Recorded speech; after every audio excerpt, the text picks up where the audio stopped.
a realizar marchas en la ciudad del Alto.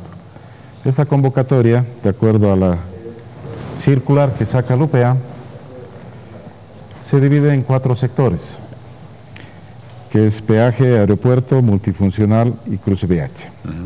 Es así que dentro de estos 4 puntos de bloqueo se encontraba el señor Jonathan Quispe. La movilización inició su trayecto desde el distribuidor de La Ceja, donde se produjeron los primeros enfrentamientos entre policías y universitarios. Es de esta forma en la que los universitarios de la UPA empiezan a utilizar y hacer el uso de petardos y objetos contundentes. Pese al acuerdo arribado en primera instancia... ¿Por qué hubo un acuerdo? Hubo un acuerdo de que transcurrido el mitin tenían que retirarse en forma pacífica. ¿Usted les dejaba marchar, movilizarse? Realizar el mitin y tener que retirarse del lugar posteriormente. ¿Ya?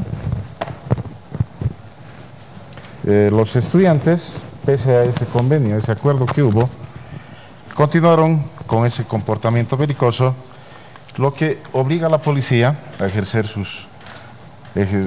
su misión constitucional de restaurar el orden público. O sea, no cumplieron con el acuerdo. No cumplieron.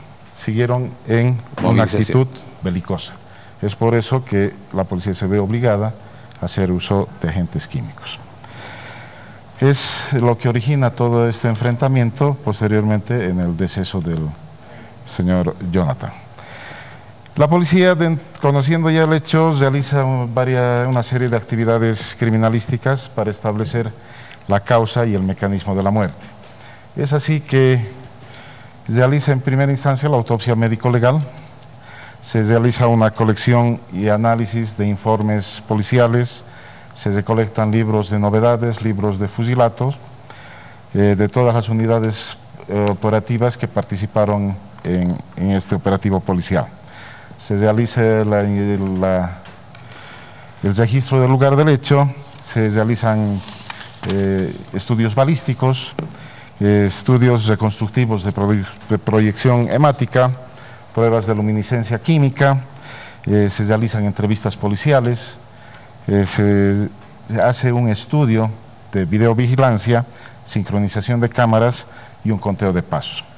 Hacer notar también que en varias de estas actividades investigativas realizadas por la policía boliviana, estas actividades forenses han sido, en cierto modo, obstaculizadas por autoridades y estudiantes de la Universidad Pública del Alto. Tenemos como primer paso se realiza la autopsia médico-legal, en la cual se llega a determinar la causa de la muerte, que es un shock hipovolémico, una laceración cardíaca pulmonar y un traumatismo torácico abierto por objeto contuso perforante. En dicha autopsia médico-legal se logra recolectar, como ven en imágenes, un objeto de cristal en forma esférica de 1.3 centímetros de diámetro, lo que habría producido la muerte del universitario. Asimismo, dentro de las investigaciones se procede con la colección y análisis de informes de los libros de control de fusilatos, los partes diarios, los libros de novedades de todas las unidades policiales. De esta forma podemos establecer qué personal participó en estos operativos, qué tipo de equipo sacaron para el mismo y a qué lugares avanzaron. Okay. Asimismo, ya realizado el levantamiento del cuerpo de Jonathan, se procede a hacer un registro del lugar del hecho, en donde se puede establecer la existencia y recolectar una infinidad de petardos, objetos que han sido utilizados para agredir a las fuerzas policiales. Se hace un rastreo, una colección y búsqueda de indicios en todo ese sector donde ocurrió el hecho, tanto interno como externo, para lograr la identificación de evidencias. Asimismo, dentro de las investigaciones, ya teniendo conocimiento de los resultados obtenidos en la autopsia médico-legal, es que la policía boliviana realiza varios estudios de comparación balística, y es justamente estos estudios los que nos dirigen a confirmar o rechazar las hipótesis que se presentaron en primera instancia.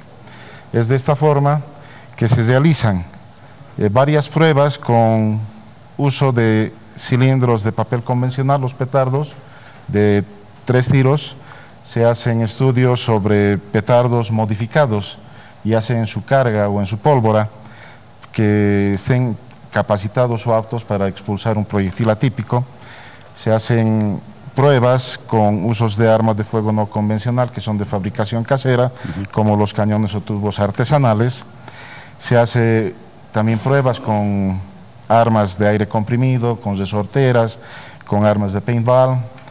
Y finalmente hacemos las pruebas también en campo de las armas convencionales que utiliza la policía boliviana, en este caso la escopeta calibre 12 mayor. Se hacen pruebas a distintas distancias, 5 metros, 4 metros, 3 metros, 1 metro y de contacto a boca de jarro. Y se logra obtener resultados que, por un lado, desechan ciertas hipótesis y nos permiten plantear otras hipótesis. Y es así que, al ver los resultados obtenidos en las pruebas realizadas con la escopeta calibre 12 mayor, notamos que las características presentadas en los disparos de prueba son similares a las que presentaban tanto la ropa como el cuerpo de Jonathan. Y es así que vamos dirigiendo ya la investigación policial en otra dirección. Mi coronel Aguilera, quisiera, por favor. Gracias. Efectivamente, es importante que recordemos que la investigación criminal en sí misma es un proceso lógico, y que además tiene un método y deriva la investigación criminal en 3 grandes áreas. Primero es descriptiva, es exploratoria y obviamente es explicativa. Y cuando hacemos referencia a los indicios que se encuentran allá, que motivan las primeras hipótesis, es porque encontramos en el escenario del hecho elementos que nos hacen pensar que han existido, por lo menos desde el punto de vista material, el empleo de estos petardos. Es importante destacar que en manifestaciones anteriores se habían utilizado también canicas contra las fuerzas policiales, lo que seguramente en algún momento nos obliga a pensar aquello. Como dice el coronel Carlos Prada, encontramos incongruencia entre las pruebas desde el punto de vista físico que se practican en nuestro laboratorio para establecer el mecanismo del disparo. Y esto nos lleva obviamente a establecer que había sido una escopeta 12 mayor. Con estos elementos y ante la lógica, hacemos un examen en el exterior del inmueble, un examen en la vía pública que se denomina hematología descriptiva. La hematología descriptiva nos permite establecer la posición tanto de la víctima y del victimario en el momento mismo del impacto, que resulta como efecto del estudio de la balística. La balística, o como usted sabe, César, como lo sabe la teleaudiencia, hay una balística interior, que es lo que provoca, es decir, cuál ha sido el comportamiento del proyectil al interior del arma, la balística exterior, que es el trayecto, y por último, la balística de efectos. Cuando hablamos de la balística de efectos, encontramos un cuerpo que ha recibido un impacto de una canica que le genera, como ustedes saben, un orificio de entrada de 2 centímetros que indudablemente para la policía boliviana generaba la posibilidad de manchas hemáticas como producto del contacto.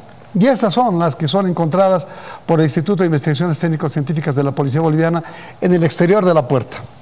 Entonces ya estábamos convencidos de que se trataba de una lesión que se habría sufrido en el exterior del inmueble, pese a que en el exterior del inmueble no se encontraban grandes cantidades de manchas hemáticas. Lo hace la policía boliviana y desde luego realiza asimismo un estudio de luminiscencia química en el pasillo del inmueble donde se alojaron 24 personas. Efectivamente, Jonathan Quispe Vila, a cuya familia le expresamos nuestra condolencia, ingresa con vida a este inmueble y a partir de aquello empieza la transformación de nuestras hipótesis de investigación.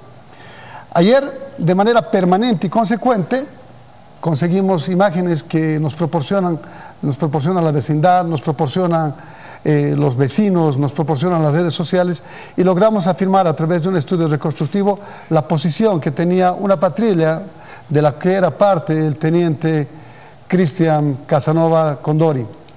Y cuando decimos que era parte, pues tenemos ya la evidencia material que establece que esta patrulla se ha dispersado o se ha dislocado desde la Oreja de Mono, así se denomina en nuestro léxico, el distribuidor de la Ceja del Alto, por la vía que une la ciudad del Alto con Río Seco, me refiero a la avenida Juan Pablo II.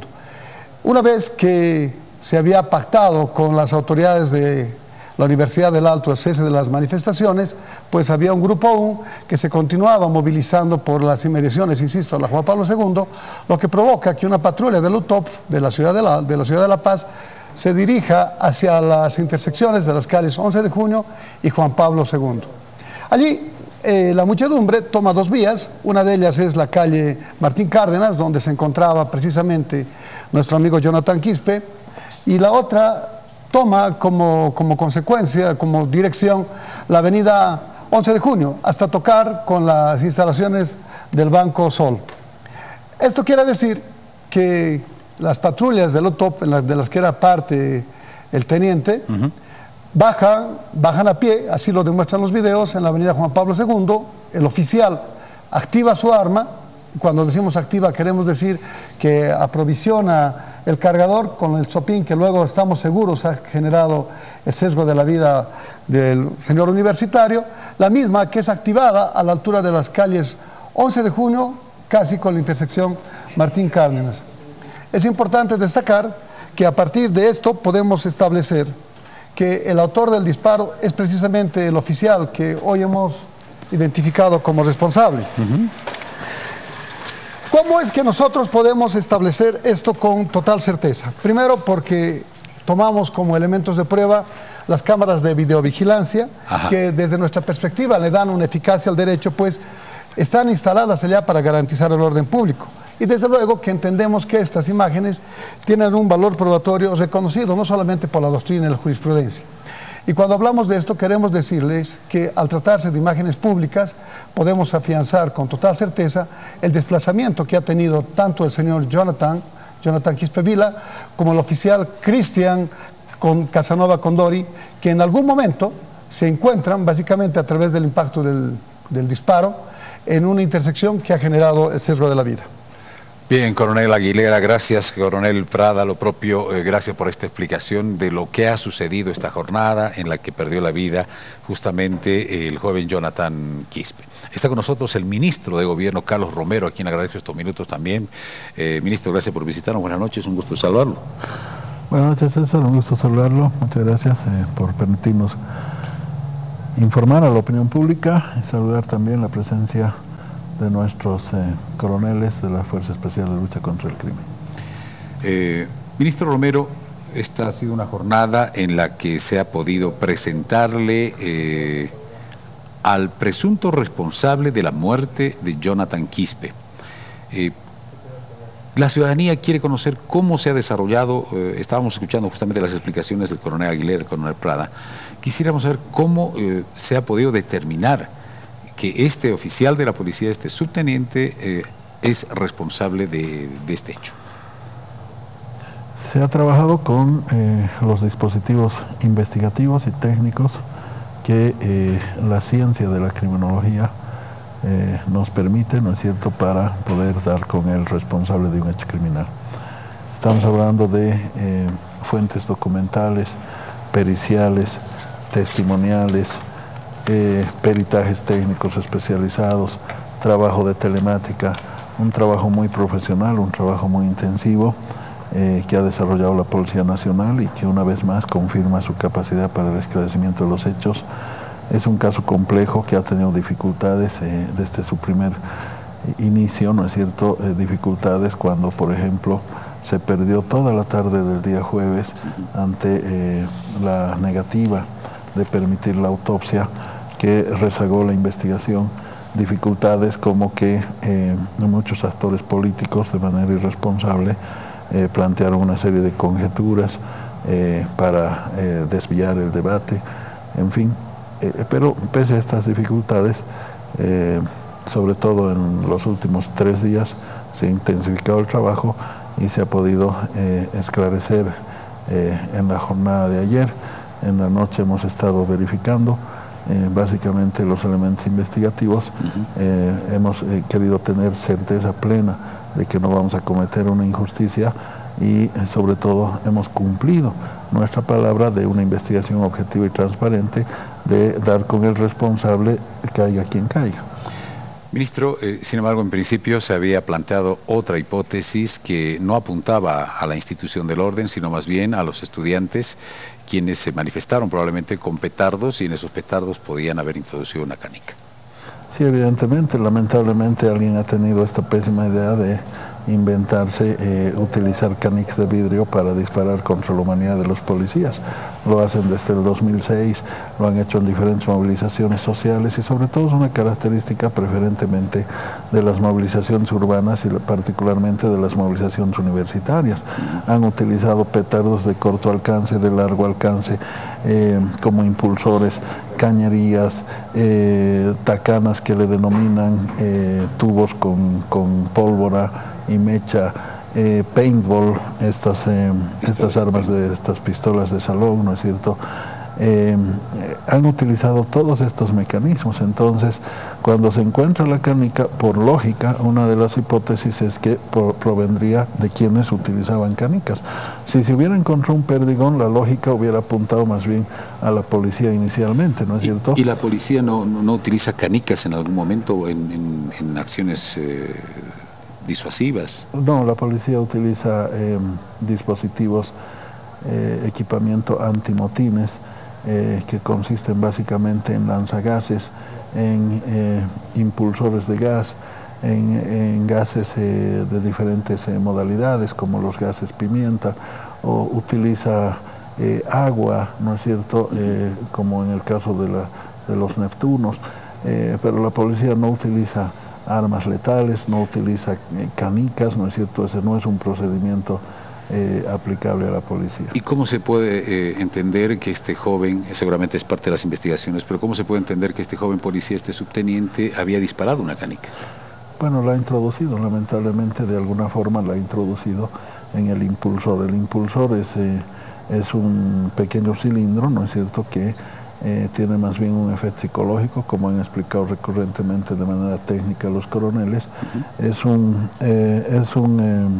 cilindro pequeño que contiene pólvora, ¿no es cierto?, y al ser expulsado a través del disparo de escopeta, dispersa la pólvora y provoca un ruido estruendoso para generar un efecto psicológico frente al movilizado, al oponente, al manifestante.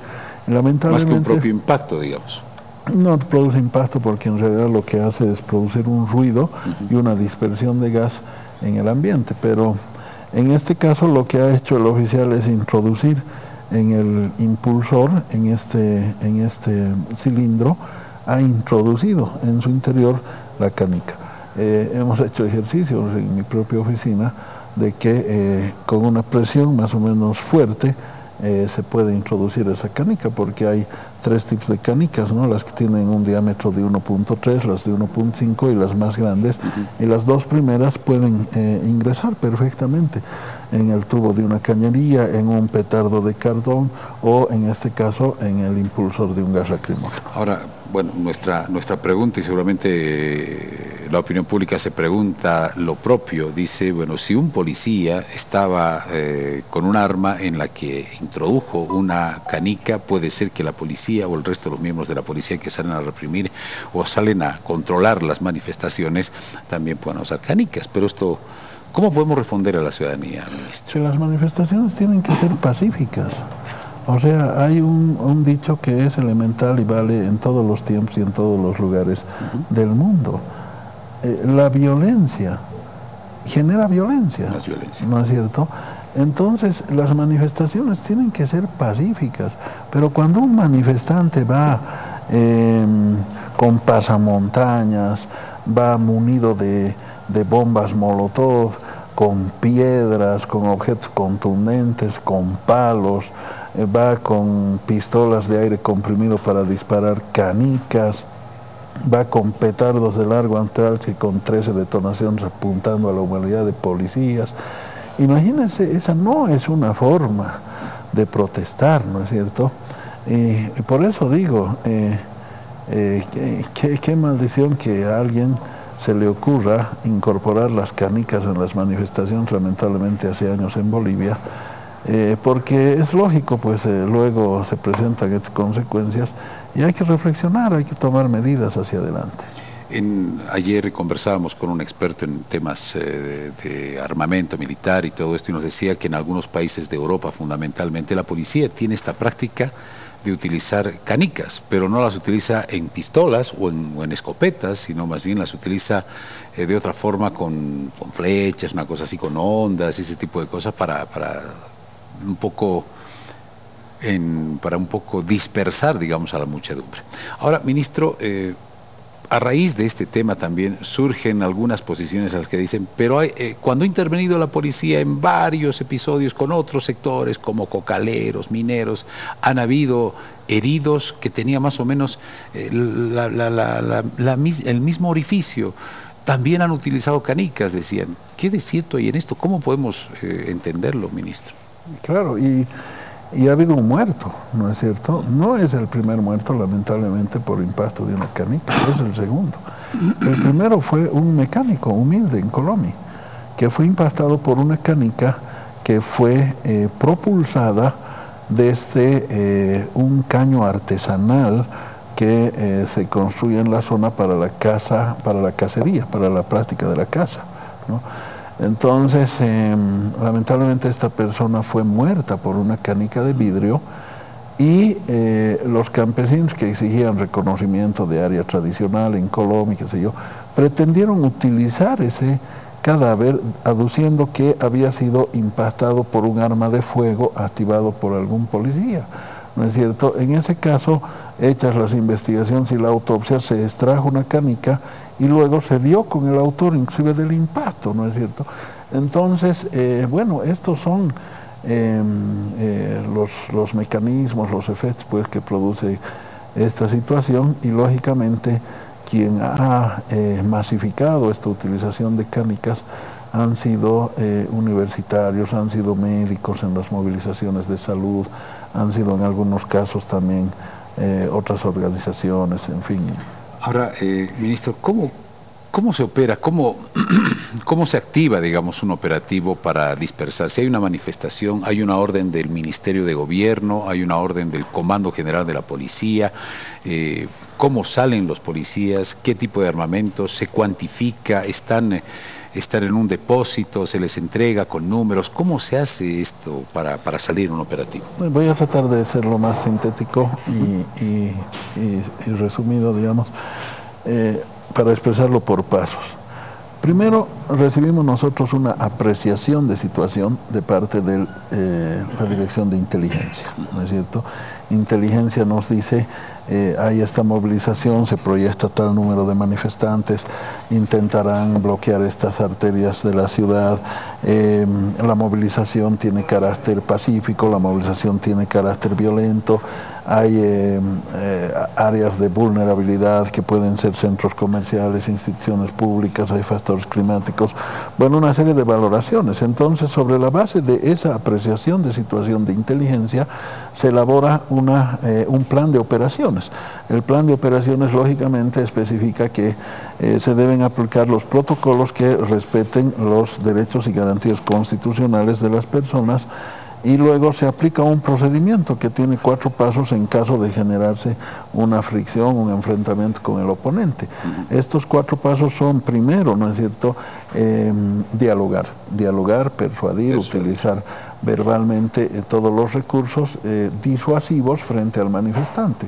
En segundo lugar, aplicar correctamente tácticas de arresto en caso de haber elementos violentos y agresivos.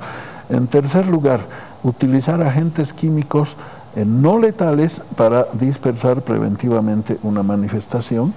Y en cuarto lugar, si aparece una organización criminal peligrosa en medio del evento, ¿no es cierto?, utilizar igualmente los dispositivos no letales racionales a la proporcionalidad de la fuerza. Ahora estas unidades, por ejemplo, estas unidades que van a salir a controlar, digamos, ¿no?, las manifestaciones, tienen cierto tipo de armamento disuasivo. Sí. ¿Cómo se les entrega ese armamento? O sea, para que la gente lo sepa, lo entienda. ¿Es por lista? ¿Sacan desordenadamente, ordenadamente? ¿Están en casilleros? Efectivamente, luego de que se ha elaborado el plan de operaciones, se define el número de elementos policiales que van a participar en la operación, que será un número acorde a la apreciación de situación de inteligencia y a las características de la potencial movilización. En las unidades y organismos donde esos elementos son reclutados para intervenir en el operativo, luego se entrega por lista, y bajo inventario el dispositivo o el equipo antimotín que van a aportar ellos para enfrentar la movilización. En algunas unidades como la UTOF, por ejemplo, tenemos cámaras de videovigilancia que registran todo ese procedimiento. Luego de hacer esta entrega bajo inventario, se procede a una primera revista. La revista consiste en una revisión de las mochilas y de los uniformes para que no se porte armas letales. Se hace un repaso del plan de operaciones, se hace un repaso de que se deben cumplir los protocolos de resguardo de derechos humanos. Luego se traslada el dispositivo y antes de intervenir en el operativo se hace una segunda revista a través de los jefes del núcleo y los jefes del operativo para repetir el mismo procedimiento, ¿no es cierto? Pero en este caso, lamentablemente, el oficial se baja de las motocicletas, se separa de su núcleo, camina individualmente y hay un lapso de tiempo en el que él acciona de manera absolutamente individual. Y hemos llegado a este momento. Acciona inmediatamente de una forma individual. ¿Qué significa una forma individual? Que no había una orden. ¿Quién da la orden para, qué sé yo, para disparar los gases lacrimógenos? Hay una orden del jefe de grupo, pero no había ninguna orden. ¿Cuántos iban? ¿Cuántos estaban? Estaban, entiendo que eran 5 motocicletas inicialmente del UTOF del centro de la ciudad, a las que se pliegan luego 2 motocicletas del Alto. Este oficial estaba en una de las motocicletas, estaba montado en una de las motocicletas, no era el conductor, no era el motociclista a cargo, sino más bien él tenía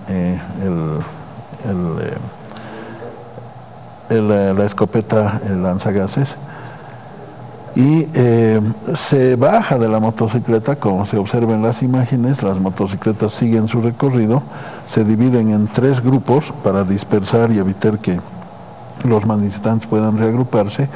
Él se baja, camina hacia los manifestantes y en la esquina de la Martín Cárdenas y calle 11 habría producido este impacto, ¿no? Pero con un arma, con una, ¿cómo se llama? ¿Un lanzagases? ¿Cómo se llama? Sí, es una escopeta. ¿Una escopeta? Que propulsa los impulsores de gas, ¿no es cierto? Que son esos cilindros que provocan el ruido estruendoso.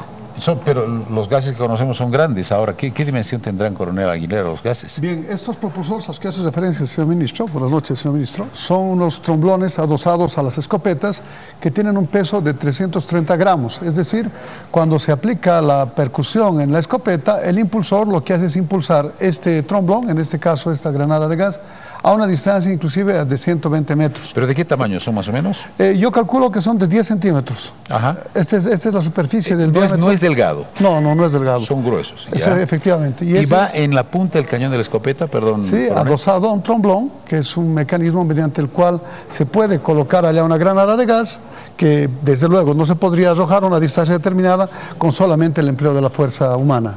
Ajá. ¿Y cómo se podría introducir una canica entonces? Bien, como bien ha dicho el señor ministro de Gobierno, él mismo hizo una práctica ayer cuando recibía el informe, estableciendo que a través de la presión ejercida sobre la parte superior del estopín se introduce una canica, yo diría, a través de la presión de por lo menos 10 a 15 kilos. Esta presión se efectúa sobre el estopín, lo que provoca la introducción de la cachina, en este caso de la esfera de cristal, en este cilindro que es utilizado para impulsar las granadas de gas. Bien. Quisiera yo hacer una puntualización, sin embargo, el señor comandante general para el esclarecimiento de este hecho ha conformado una comisión que es un equipo multidisciplinario, no solamente de investigadores, sino también de técnicos forenses que han llegado a esta conclusión. Él mismo me ha encomendado hacerles conocer que independientemente de la vía penal se va a aplicar una situación administrativa sobre el funcionario, pues estas acciones que usted consultaba al señor ministro, si eran o no individuales, sí efectivamente lo son, pues entendemos que no ha existido ningún tipo de instrucción para poder alterar el equipo policial previamente dotado al funcionario y efectivamente generar el daño que ha causado.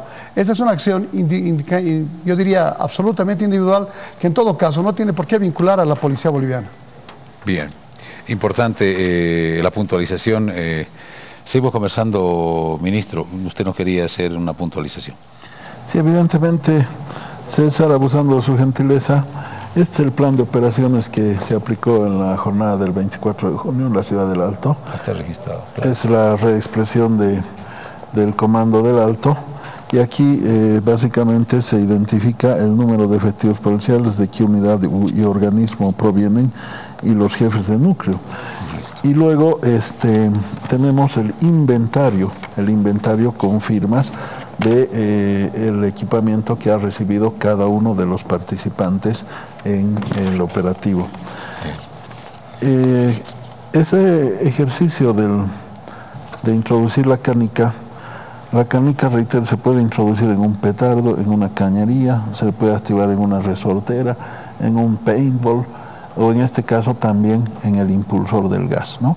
Y es solamente una presión que se ejerce para incorporarla al interior del cilindro y sale, bueno, proyectada. Ahora, ¿cómo se ha determinado que era este suboficial de la policía? ¿Es un subteniente? ¿Cuáles son las consecuencias? ¿Es grave esta acción? ¿Qué nos puede decir al respecto? Sí, lógicamente es una acción muy grave, ¿no? Es una acción donde hay una víctima directa, pero hay una víctima indirecta. La víctima directa es Jonathan y la víctima indirecta es el conjunto del pueblo boliviano. El procedimiento investigativo ha agotado la sistematización de información a partir del desdoblamiento de imágenes a través del trabajo de telemática y la colecta de diferentes imágenes de cámaras en diferentes calles. Lamentablemente una cámara Domo en la calle Martín Cárdenas no estaba funcionando, una cámara de seguridad ciudadana, por falta de mantenimiento de la alcaldía municipal. En el país nosotros tenemos casi 3.000 cámaras y el 40% no funcionan porque no le hacen mantenimiento. ¿En qué consiste el mantenimiento, César? Es ir en una camioneta, igual que en un poste de luz, ¿no es cierto? Es limpiar del polvo, del agua, de la humedad periódicamente. Esa cámara hubiera sido clave, entonces por eso se ha tenido que hacer esta sincronización, poner estas 4 cámaras con cronómetros, porque las cámaras no siempre tienen el mismo registro de horarios, y complementar en el registro de diferentes cámaras los movimientos de las personas y de todos los objetos alrededor. Bien. Entonces, ese es un trabajo, luego el trabajo de documental, de revisión documental, trabajo testimonial, se ha trabajado con diferentes testigos que estuvieron en el lugar de los hechos, el trabajo pericial, el trabajo de laboratorio, el trabajo de los detectives. Y ahora, ministro, el suboficial que es el que dispara esta canica, ¿se entrega? ¿Ustedes lo detienen, lo aprenden, lo citan? ¿Cómo ha sido su aprehensión? Se ha procedido a su aprehensión. Se ha procedido a su aprehensión una vez que se ha determinado la autoría de esta persona. A primera hora de esta mañana, a las 5 de la mañana, se ha procedido a su aprehensión pública posterior y a su entrega a disposición del Ministerio Público. ¿Es un oficial egresado? ¿Es un subteniente egresado? Sí, evidentemente un subteniente que natural de Tarija, entiendo, egresado. Obviamente, lamentablemente él ha dañado toda una carrera profesional, ¿no es cierto?, por esta acción, pero bueno, corresponde aplicar la ley. Ministro, la Universidad Pública del Alto va a seguir movilizada. exigiendo sus demandas, han señalado que tienen un pliego, entre ellos piden la renuncia de varios ministros, el ministro de Economía, el ministro de Gobierno, el comandante general de la Policía. Hay otros sectores también que se han pronunciado. Le voy a mostrar esta información. El rector de la Universidad Mayor de San Andrés, don Waldo Albarracín, también se ha pronunciado al respecto. Pero, ¿qué opina usted? O sea, se ha determinado, digamos, la responsabilidad de una persona, de un oficial de la policía, cosa que en un principio se había dicho que no, pero ahora se ha podido determinar y evidentemente esto parece que no ha satisfecho. No se va a devolver la vida de esta persona a la familia. Tampoco se ha restablecido la paz, ministro. Vamos a ver esto más, por favor, y le pido una opinión. Bueno, es una última versión, creo que es la quinta, si no estoy equivocado, porque cada vez la policía cambiaba de versión y también el ministro, y de paso amenazaban públicamente a cuanta persona ose dudar de la declaración y de la versión que ellos daban. El rector de la Universidad Mayor de San Andrés, Waldo Albarracín, demandó la renuncia de toda la cúpula policial por el semejante error que cometieron en el proceso de investigación por el caso Jonathan Quispe. A esas alturas, ya tras la última versión del ministro de Gobierno, corresponde que la cúpula policial lo mínimo que tiene que hacer es denunciar. También corresponde la acción penal respectiva contra el subteniente, el oficial que ha disparado, desde luego. Dijo que el presidente debería también solicitar la dimisión del ministro de Gobierno. Tiene que haber un mínimo de autocrítica de las autoridades gubernamentales, porque hasta el presidente ha dicho que todo esto tenía la intención de molestarlo políticamente, de acusarlos de asesinos, etcétera, y que estaba actuando en todo ello la derecha, en fin. No, yo creo que en general todas las autoridades vinculadas a esta temática deberían renunciar, desde el ministro de Gobierno, el viceministro, que se ha portado tan atrevido con la comunidad universitaria.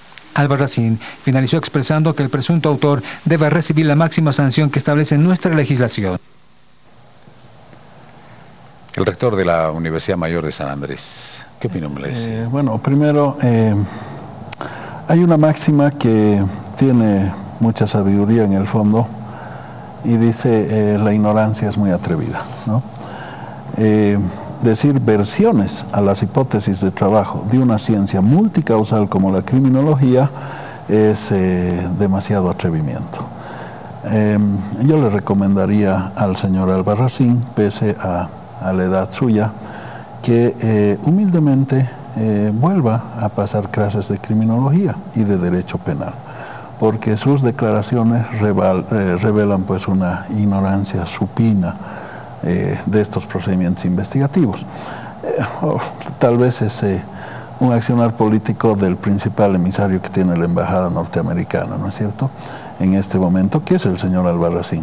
Esto ratifica la caracterización política de esta movilización. ¿Cuándo una movilización es política?